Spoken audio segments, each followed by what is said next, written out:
Hello, good afternoon. आज की video में हम बात करेंगे डेमोक्रेसी और डाइवर्सिटी के बारे में, मतलब कि लोकतंत्र और विभिन्नता। तो लोकतंत्र एक ऐसी फॉर्म ऑफ गवर्नमेंट है, एक ऐसी सरकार है जो आम लोग जो हैं चुनते हैं, इसलिए हम इसे कहते हैं लोकतंत्र या प्रजातंत्र।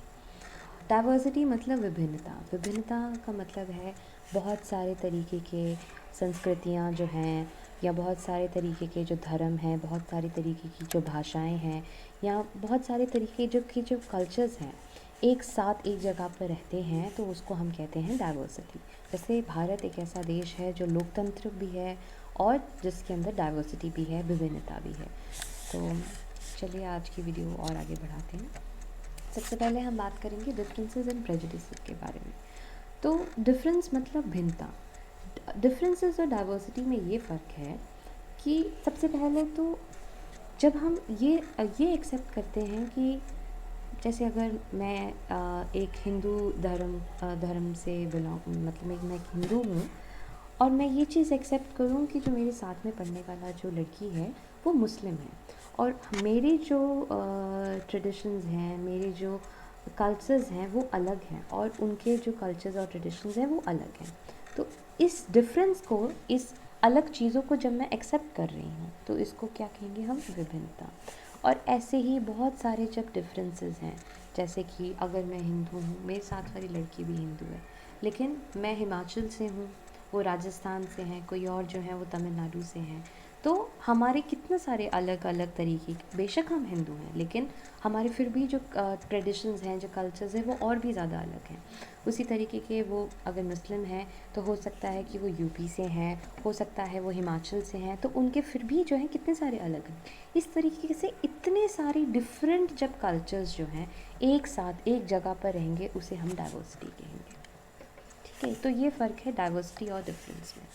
प्रेजुडिस मतलब होता है कि जब हम किसी किसी एक अलग चीज़ के बारे में, किसी एक अलग धर्म के बारे में, किसी एक अलग कल्चर के बारे में, किसी एक अलग ट्रेडिशन के बारे में एक ऐसी धारणा बनाएं कि हमें लगे कि जो इस धर्म के होते हैं वो लोग ऐसा करते हैं, जो इस धर्म के लोग होते हैं वो इस चीज़ को पसंद नहीं करते, तो इस चीज़ों को हम क्या कहते हैं? प्रेजुडिस। आगे साथ साथ पढ़ेंगे तो और चीज़ें क्लियर होंगी। पहला पैराग्राफ जो है बस ये दर्शाने के लिए है कि इंडिया जो है एक डाइवर्स कंट्री क्यों कहा जाता है। तो बोलते हैं कि there are 8 major religions in the world, every single one of them is practice in India. This is a very big statement to make, that दुनिया में 8 मेजर धर्म है, और उसमें से हर धर्म जो है इंडिया में प्रैक्टिस होता है। This is a complete statement in itself that is telling you how diverse this country is. अपने आप में एक कंप्लीट स्टेटमेंट है जो बता रहा है कि इंडिया कितनी डाइवर्स कंट्री है। हमारे पास 1600 से ज़्यादा लैंग्वेजेस हैं जो लोगों की मातृभाषाएं हैं, और हमारे पास 100 से ज़्यादा जो हैं डांस फॉर्म्स हैं, जैसे कि पंजाब में भंगड़ा गिद्दा करते हैं, हिमाचल में नाटी करते हैं, कुचिपुड़ी है, भरतनाट्यम है, कथक है जो यूपी से है। तो इस तरीके से हमारे पास कितने सारे डांस फॉर्म्स हैं, मतलब एक डांस फॉर्म नहीं है, तो ये भी क्या है? डाइवर्सिटी का एग्जाम्पल है। तो आगे बोलते हैं that yet this diversity is not always celebrated. जो ये हमारी डाइवर्सिटी है, ये जो हमारी विभिन्नता है, हमेशा एक ऐसा पात्र नहीं है जिसे सिर्फ सेलिब्रेट किया जा सके। और ऐसा क्यों है? क्योंकि वो हम आगे देखेंगे, क्योंकि हमें जो है उन्हीं लोगों के साथ जो है सेफ़ महसूस होता है जो हमारी तरह दिखते हों, हमारी तरह बोलते हों, हमारी तरह के कपड़े पहनते हो, और हमारी तरह की सोच रखते हैं। और अगर ये वाली बात जो है that diversity is not always celebrated, had this been a wrong statement, then India, a country like India which is really diverse, would not be facing a lot of communal rights. And because we do face a lot of communal rights, this statement is true in itself. क्योंकि हम देख रहे हैं आजकल इतने ज़्यादा सांप्रदायिक जो है दंगे हो रहे हैं भारत जैसे देश में जो डाइवर्स है, तो इसलिए ये जो स्टेटमेंट वो बता रहा है that diversity is not always celebrated, एक वेरीफाइड स्टेटमेंट है। क्योंकि हम जो है ऐसे लोगों के साथ ही सेफ़ महसूस करते हैं जो हम लोगों की तरह दिखते हों। जब हमें कोई अलग इंसान दिखता है जो हमारी तरह के कपड़े नहीं पहनता या हमारी तरह की हमारी तरीके की भाषा इस्तेमाल नहीं करता है, तो हमें क्या है, उनसे एक अजीब सी फीलिंग आती है कि ये क्या है। तो और और हमारे पास जो है कुछ धारणाएं क्योंकि दिमाग में ऑलरेडी धारणाएं बनी होती हैं कि ऐसे जो बोलते हैं लोग, जो अगर कोई ऐसी भाषा में बात कर रहे हैं तो वो लोग कम पढ़े लिखे होंगे या कुछ, एग्जाम्पल के तौर पे बता रहे हैं। तो प्रेजुडिस का मतलब है मीन्स टू जज अदर पीपल नेगेटिवली और सी देम एज इन्फीरियर। कि जब हम किसी, क्योंकि वो कोई हमसे अलग रिलीजन या अलग ट्रेडिशंस को फॉलो करता है, अलग संस्कृति को फॉलो करता है, तो हम लोग ये, हमारा ये सोचना कि वो लोग थोड़ा गलत काम कर रहे हैं या हमसे वो किसी भी मायने में नीचे हैं, तो इसको हम कहते हैं प्रेजुडिस, जो कि बहुत गलत है। हम बहुत सारी चीज़ों को लेकर प्रेजुडिस्ड हो सकते हैं, जैसे लोगों के धर्म को लेकर, लोगों की स्किन कलर को लेकर, लोगों के रीजन जहाँ से वो आए हैं, क्या वो शहर से आए हैं, क्या वो गांव के हैं, उनको लेकर भी हम बहुत सारी धारणाएं बनाते हैं। जिस तरीके से वो बोल रहे हैं, जिस तरीके से वो कपड़े पहन रहे हैं, जिस तरीके से उनका उठना बैठना, जिस तरीके से उनका खान पीन है, हम हर चीज़ को जज करते हैं और इस चीज़ को हम कहते हैं प्रेजुडिस। क्रिएटिंग स्टीरियोटाइप्स हमारा अलग टॉपिक है। अब पहले तो ये जानना ज़रूरी है कि प्रेजुडिस और स्टीरियोटाइप में क्या फ़र्क है। प्रेजुडिस का हिंदी में मतलब था पूर्व धारणा, कोई जो हमारी ओपिनियंस हैं जो पहले से हैं हमारे पास, और स्टीरियोटाइप का मतलब है रूढ़िबद्ध धारणा। अब दोनों में फ़र्क इतना है कि जब मान लो, जैसे मैं छोटी थी, तो क्योंकि मैं हिमाचल में रहती हूँ, तो मेरे घर पे तो हिंदी बोलने का माहौल था। तो लेकिन जब कोई बाहर का इंसान आता था तो वो जो लोकल भाषा है पहाड़ी, वो बोला करते थे। तो जब मैं छोटी थी तो मैं ये मानती थी कि जो लोग पहाड़ी बोलते हैं वो मतलब उनको उनको उन्होंने पढ़ाई नहीं की है, वो ऐसे लोग हैं जो जिनको शायद इतना कुछ मालूम नहीं है, कुछ मतलब आप समझ रहे हैं मेरी बात की, मतलब मेरी धारणाएं उनके बारे में ऐसी थी कि वो लोग जो हैं मुझसे अलग हैं और शायद वो मुझसे इन्फीरियर हैं, क्योंकि मैं हिंदी में बात करती थी, मेरे घर वाले हिंदी में बात करते थे मुझसे। लेकिन ये मैंने बाद में रियलाइज़ किया, बाद में क्योंकि मैं बड़ी हुई, मैं समझ पाई कि वो तो उनके बोलने का तरीका है, वो उनका एक्सेंट है या उनकी वो भाषा है। लेकिन ये जो मैं जिस चीज़ का एग्जांपल दे रही हूँ ये है प्रेजुडिस, कि मैं उनको ये समझा कि क्योंकि वो पहाड़ी बोलते हैं तो वो जो है उनको मैंने नेगेटिवली जज किया और उनको मैंने अपने आप से इन्फीरियर समझा, तो इसको हम प्रेजुडिस कहते हैं। लेकिन स्टीरियोटाइप में क्या फ़र्क है, जब आप ये तो मान लिया कि ये जो है हमसे इन्फीरियर हैं और हम जो हैं उनसे अलग हैं, लेकिन आप जब लोगों को फिक्स कर दें और उनसे यही अपेक्षा करें कि आपको ऐसा ही रिज़ल्ट शो करना है, ऐसा ही बिहेवियर दिखाना है, तो उसको हम कहेंगे स्टीरियोटाइप। प्रेजुडिस का मतलब जैसे आप समझ लो कि ये मानना कि अगर आप लड़की हैं तो आपको खाना बनाना आना चाहिए, ये है प्रेजुडिस, कि लड़की है तो खाना बनाना आना चाहिए। और जब आप इसको फिक्स कर दें कि क्योंकि आप लड़की हो, खाना बनाना तो आपको आना ही चाहिए होगा, तो ये क्या है, आप स्टीरियोटाइप बना रहे हैं।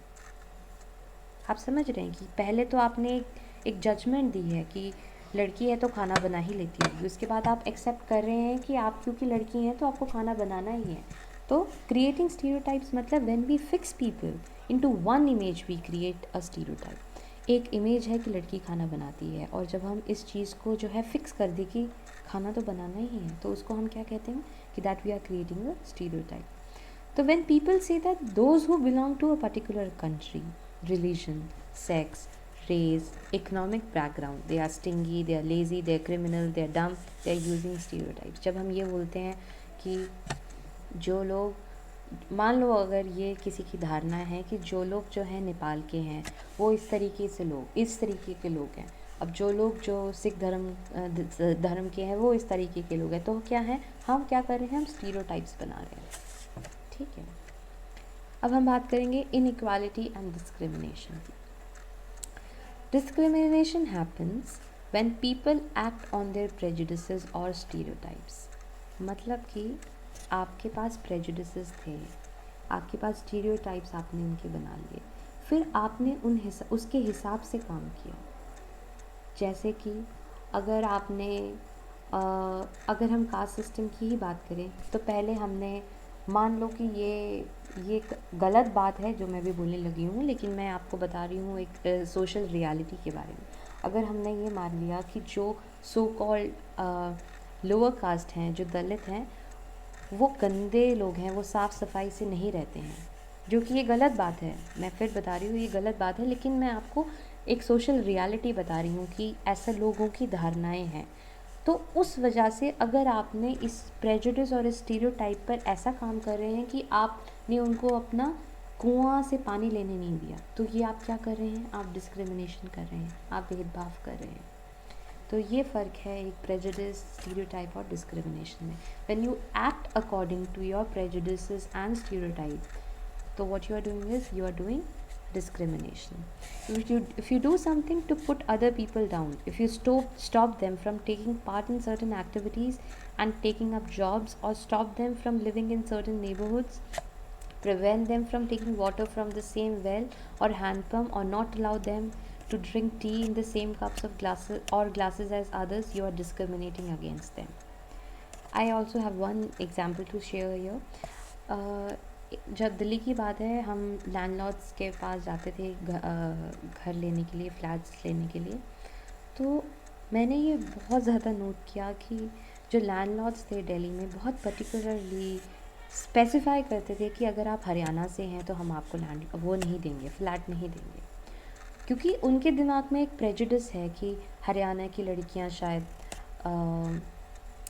पता नहीं क्या प्रेजुडिस है, पर उनके दिमाग में कोई स्टीरियोटाइप है उनको लेकर कि हरियाणा की लड़कियां शायद अच्छी नहीं हैं, सफाई से नहीं रहती हैं, कुछ गलत करती हैं। तो वो क्या कर रहे हैं, जो हरियाणा की जितनी लड़कियां उनको अपना फ्लैट नहीं दे रहे हैं, तो वो अब क्या कर रहे हैं, उन स्टीरियोटाइप्स के ऊपर एक्ट कर रहे हैं और डिस्क्रिमिनेट कर रहे हैं on the basis of your state. तो इसलिए वो आधार कार्ड देखकर फ्लैट देते थे कि आप हरियाणा से हैं या नहीं। तो that is also a form of discrimination. ये भेदभाव कर रहे हैं।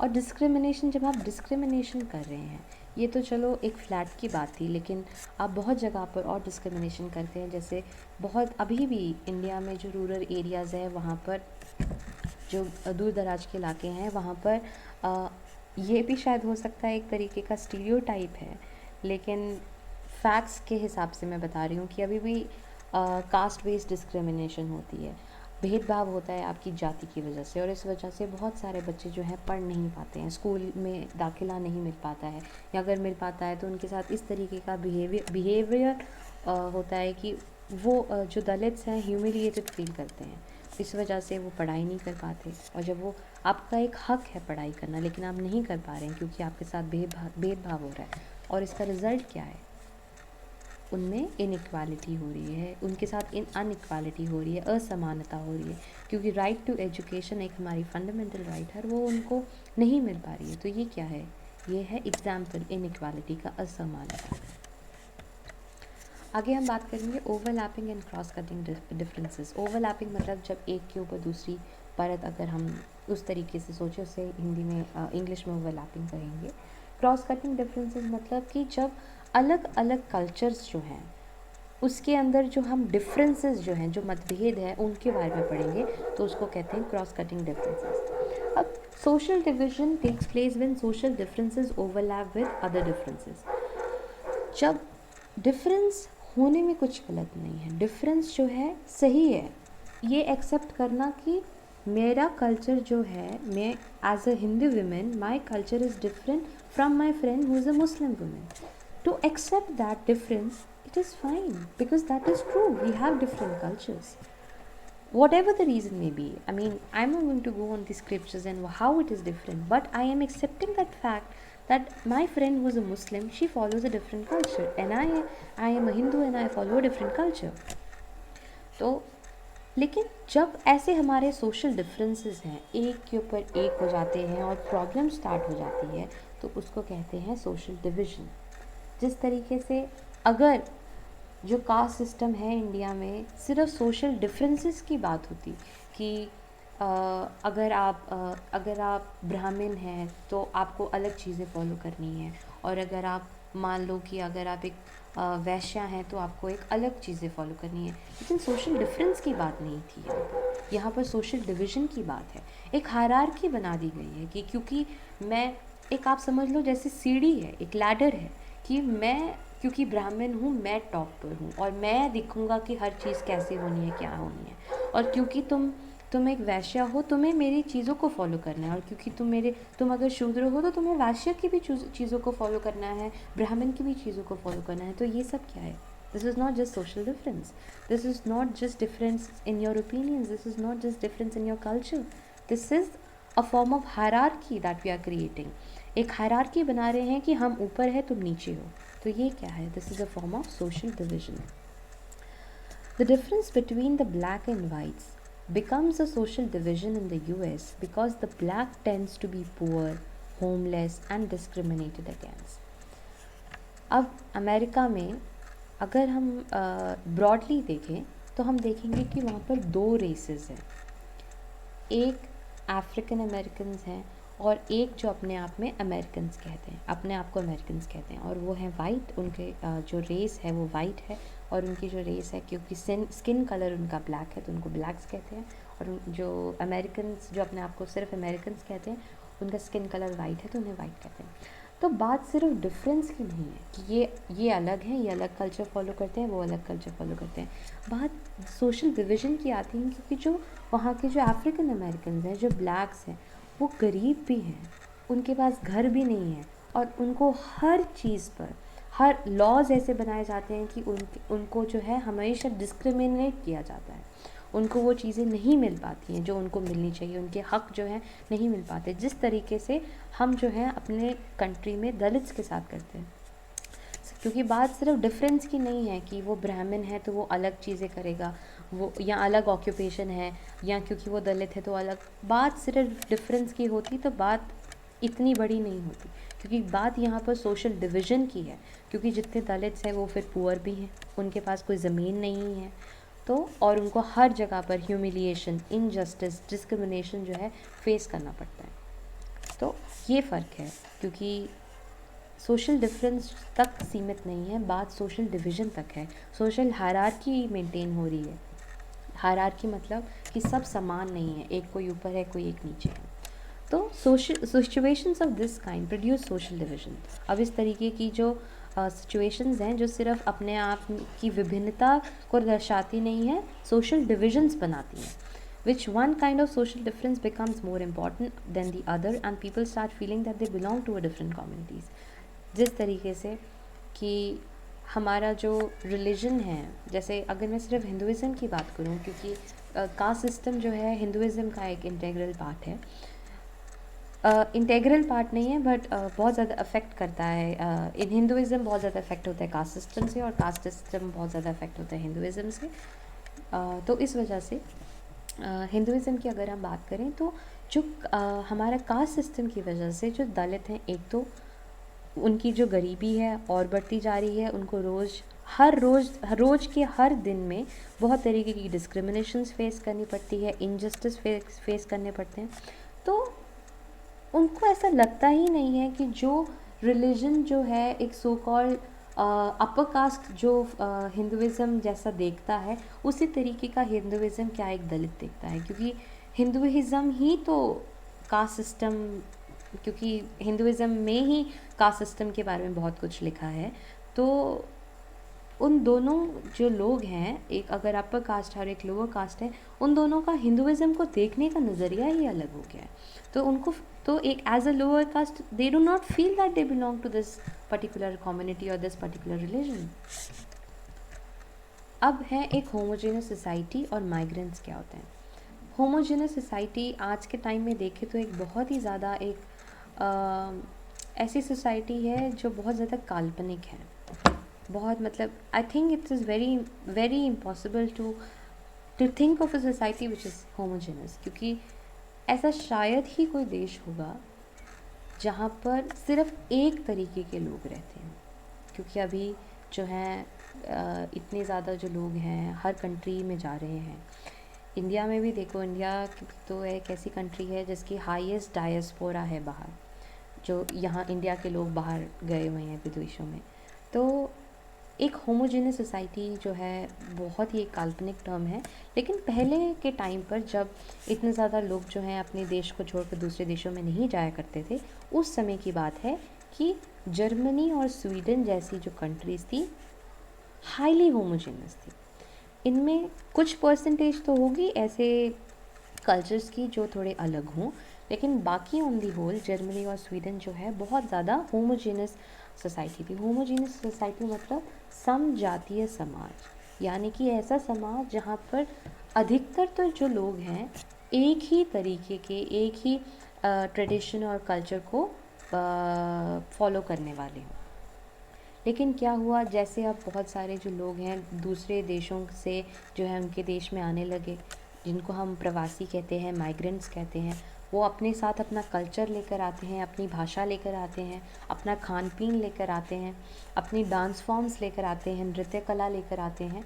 तो क्या है, क्या वो सोसाइटी फिर एक तरीके का समाज रहेगा? क्या वो एक समजातीय समाज रहेगा? नहीं रह पाएगा, क्योंकि इंसान जो है जब एक ट्रैवल करता है तो कभी सिर्फ अपना बैग और अपना अकेला ट्रैवल नहीं करता, अपने पूरे कल्चर को साथ में लेकर जाता है। जिस तरीके के कपड़े भी लेकर जाएगा तो वो भी कपड़े पहनने का तरीका जो है वो भी हर समाज में अलग है। तो होमोजेनस सोसाइटी क्या है? A society that has similar kinds of people specially where there are no significant ethnic differences. जहाँ पर जो संस्कृति के तौर पर अगर हम देखें तो ज़्यादा जो है फ़र्क नहीं है ऐसे लोगों में, तो और एक तरीके के लोग ही रहते हैं। जैसे अगर आप एक ट्राइबल सोसाइटी में देखें तो ट्राइबल सोसाइटी एक जैसे कि हिमाचल में जो हमारे ट्राइबल सोसाइटी है, जैसे गद्दी एक ट्राइबल्स हैं, तो वैसे तो गद्दी भी सारे एक जैसे नहीं होंगे, क्योंकि बहुत सारे गद्दीस जो हैं एक पर्टिकुलर रिलीजन को फॉलो करते हैं, कुछ हिंदुज़म को फॉलो करते हैं, कुछ इस्लाम को फॉलो करते हैं। तो लेकिन अगर उसको भी देखें तो वो भी एक होमोजेनस सोसाइटी नहीं है, लेकिन फिर भी क्योंकि वो एक ट्रेडिशनली एक शेपर्ड पैस्ट्रलिस्ट ट्राइबल सोसाइटी है, तो ट्राइबल सोसाइटी मुझे लगता है कि काफ़ी हद तक एक होमोजेनस सोसाइटी है, क्योंकि समजातीय समाज जिसे कहते हैं कि एक तरीके के लोग रहते हैं। और माइग्रेंट क्या है? Anybody who shifts from one region or country to another region within a country or to another country usually for work or other economic opportunities।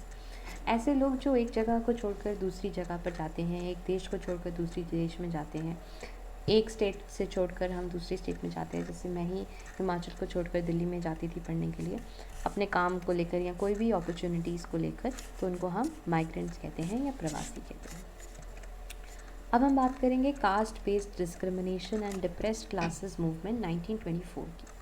तो ये तो हमने पहले ही देखा था कि जो कास्ट सिस्टम है it is not just about social differences, it is more than that, it is about social division. तो कास्ट सिस्टम या कम्युनिटीज़ क्या है? In the caste system communities या group of people were placed in a sort of ladder. जैसे मैंने आपको बोला, आप इसको एक सीढ़ी की तरह देखो, where each caste was either above और बिलो द अदर, या तो कोई ऊपर या उसके कोई नीचे है।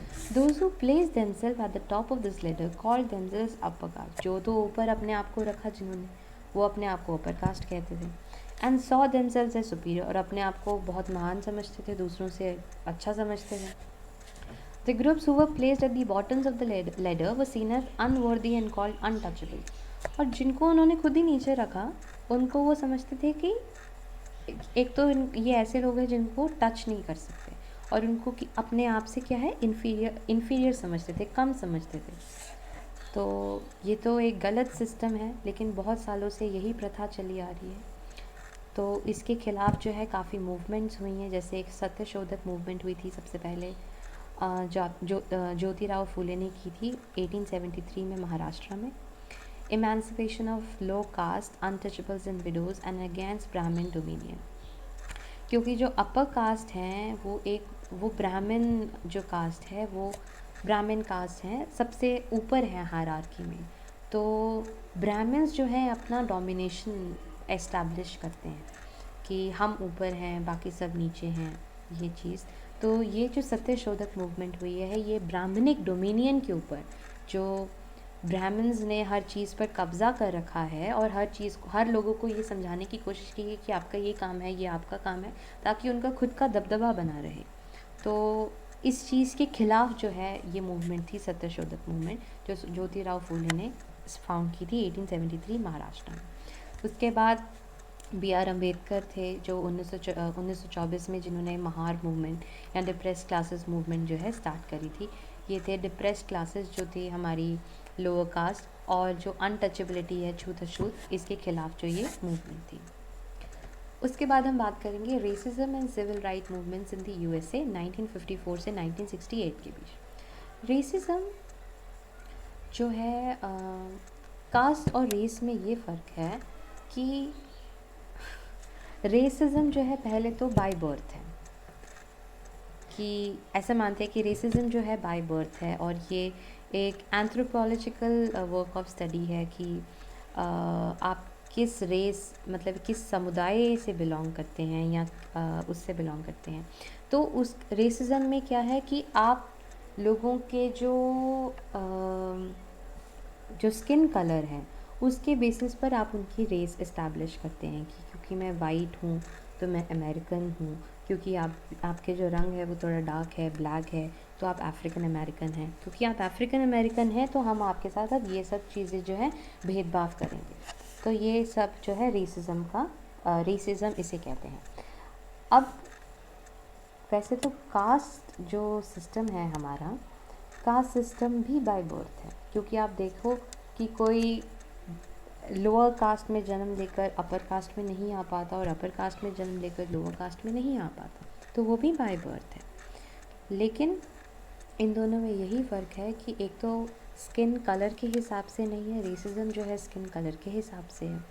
और ऐसा माना जाता है, बहुत सारे जो हमारे सोशियोलॉजिस्ट हैं वो ये मानते हैं दैट कास्ट सिस्टम और रेसिज्म में ये फ़र्क है कि कास्ट सिस्टम पहले तो उसको एज अ सोशल डिवीज़न ही नहीं देख पाते, कास्ट सिस्टम को एज डिवीज़न ऑफ लेबर देखते हैं कि क्योंकि हम लोगों ने, क्योंकि पुराने टाइम पर ये था कि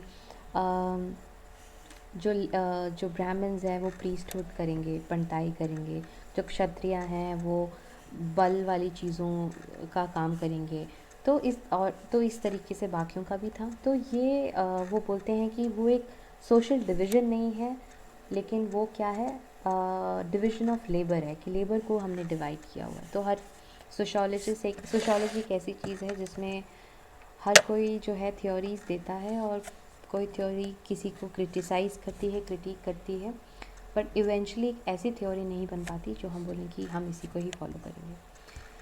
तो एनीवे, रेसिज्म जो है सिविल राइट मूवमेंट, रेसिज्म था, हमेशा से था, और अभी भी फॉलो होता है। जैसे कास्टिज़म है, पहले भी था, अभी भी वही फॉलो हो रहा है। लेकिन हमने पहले कुछ मूवमेंट्स पढ़ी हैं कास्ट बेस्ड डिस्क्रिमिनेशन के ख़िलाफ़, अब हम देखेंगे कि रेसिज्म के ख़िलाफ़ क्या क्या मूवमेंट्स हुई है यूएसए में। पहले आई थी सिविल राइट मूवमेंट्स, जिसमें जो है रेशियल डिस्क्रिमिनेशन जो था अफ्रीकन अमेरिकन्स के ख़िलाफ़, उसको ख़त्म करने के लिए ये मूवमेंट आई थी, जिसको मार्टिन लूथर किंग जूनियर ने स्टार्ट किया था।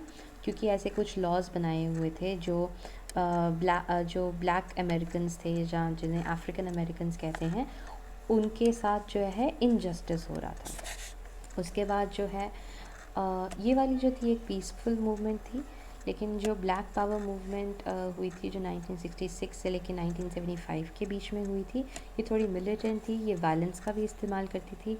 दोनों का मुद्दा एक ही था कि वो रेसिज्म जो है उसको ख़त्म करना चाहती थी, लेकिन इसमें थोड़ा वायलेंस का इस्तेमाल होता था और इसमें नहीं होता था। तो आई थिंक हर कंट्री जो है, आप देखेंगे कि एक तो कोई होमोजेनस कंट्री नहीं है अभी। हर कंट्री में, क्योंकि माइग्रेंट्स हैं, हर कंट्री में डाइवर्स कल्चर्स हैं। इंडिया एक बहुत अच्छा एग्जाम्पल है डाइवर्सिटी को देखने का, और इस डाइवर्सिटी की वजह से बहुत सारे राइट्स होते हैं, बहुत सारी डिस्क्रिमिनेशंस, इनइक्वालिटीज़ होती हैं। फिर उनके खिलाफ़ जो है बहुत सारे लीडर्स होते हैं जो मूवमेंट्स निकालते हैं, जैसे बी आर अम्बेडकर थे, ज्योतिराव फूले थे। तो उसी तरीके से यूएसए के बारे में देखा हमने कि यूएसए में भी मार्टिन लूथर किंग जूनियर थे, जिन्होंने रेसिज्म के जो खिलाफ़ जो है मूवमेंट स्टार्ट की थी। तो कोई भी कंट्री एक आइडियल कंट्री नहीं बन सकती, तो हर जगह पर कुछ ना कुछ जो है दिक्कत होती रहती है। तो आज की इस वीडियो से हम यही देखना चाह रहे थे कि लोकतंत्र है हमारे देश, लेकिन फिर भी उसमें डाइवर्सिटी है, और उसकी वजह से कितनी डिस्क्रिमिनेशंस और कितनी इनइक्वालिटी है हमारी कंट्री में। तो आज के लिए बस इतना ही। Thank you so much.